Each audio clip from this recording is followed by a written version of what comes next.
Today's episode is brought to you by GetSkinnyOnline.com, your source of medically guided GLP-1 weight loss services online. You'll find popular peptides like semaglutide and tirzepatide in injectable, liquid, and pill forms to make your weight loss journey easy. Go to GetSkinnyOnline.com or check the show notes for the link. Now, here's your hosts. I want to talk about the moment that stops more people than cost, more than needles, more than side effects. It's the moment you think, I'm probably not heavy enough to qualify. And then you never ask.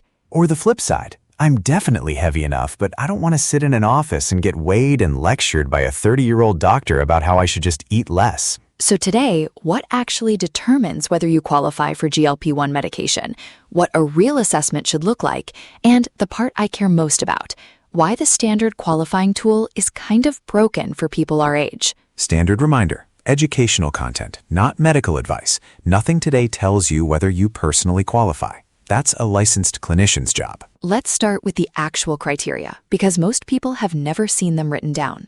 The general standard is a BMI of 30 or above, or a BMI of 27 or above if you also have a weight-related health condition. And that second one is the door a lot of people don't know exists.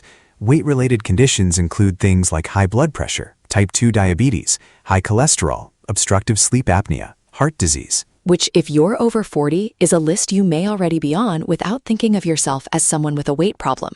You just think of yourself as someone who takes a blood pressure pill. Right. Nobody says, I have a weight-related comorbidity.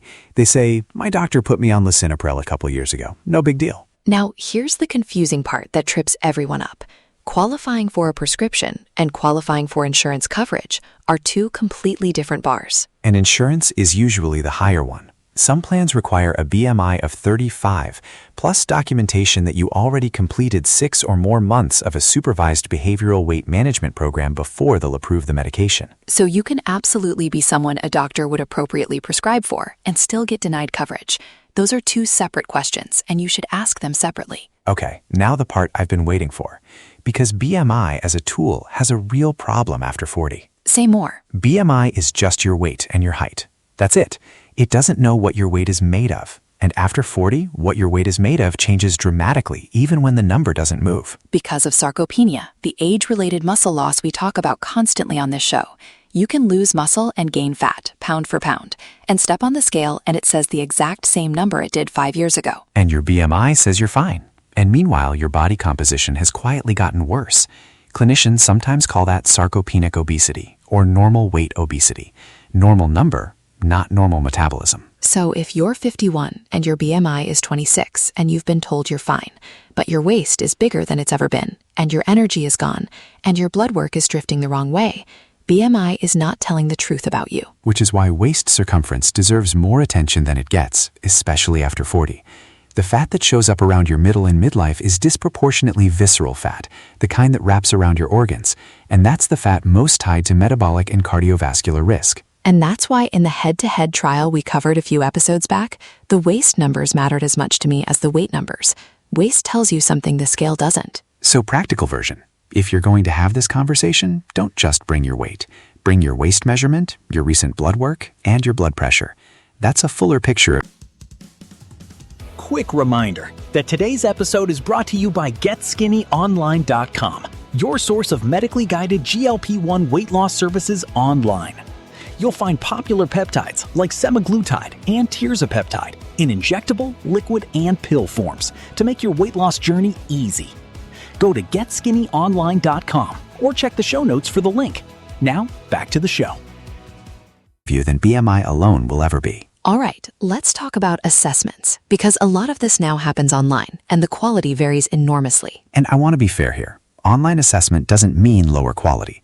There are legitimate telehealth practices with licensed physicians doing careful work, and there's real value in not having to take a half day off to sit in a waiting room. But there's a spectrum, so here's what a good assessment actually asks about: your full medical history, your complete current medication list, your family history, specifically thyroid cancer and endocrine conditions, any history of pancreatitis or digestive disease, any history of disordered eating, whether you're pregnant or planning to be, and what you've already tried. And a good assessment includes a plan for what happens next, follow-up, dose adjustment, somebody to contact when the nausea hits at week 3, because it might. And the red flags. If a service will ship you medication without reviewing your medical history, that's not a shortcut, that's a hazard.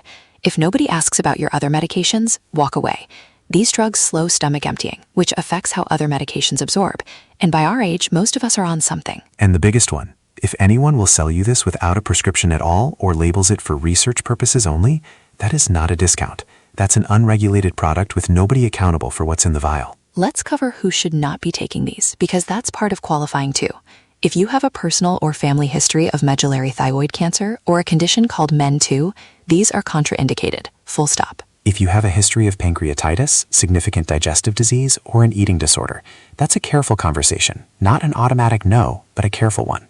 Not for use in pregnancy or if you're planning to become pregnant. And here's one people don't expect. A good clinician might tell you no, and that's a feature, not a bug. Which brings me to the myth I most want to bust today. Myth 1. If I don't qualify, I've failed something. No, not qualifying means the medication isn't the right tool for your situation. That's information, not a verdict on you. And the foundational stuff, protein, strength training twice a week, sleep, stress, is free, available to everyone, and after 40, it matters more than it did at 30, medication or no medication. Myth 2. I'm not heavy enough to bother asking. The BMI 27 door with a weight-related condition is real, and half the people over 45 who think they're not candidates have never actually checked their numbers. Asking costs you nothing. Myth 3. The questionnaire is the evaluation. The questionnaire is the intake. The evaluation is a licensed clinician reading it and applying judgment to your specific history. If those are the same thing at a given service, that's your signal. Which brings us to our sponsor. Today's episode is brought to you by Get Skinny Online. They connect you with U.S. licensed doctors who review your health history and goals, determine whether GLP-1 treatment is appropriate for you at all, and provide ongoing supervision and dose adjustments if it is. And that phrase, whether it's appropriate for you at all, is the one that matters.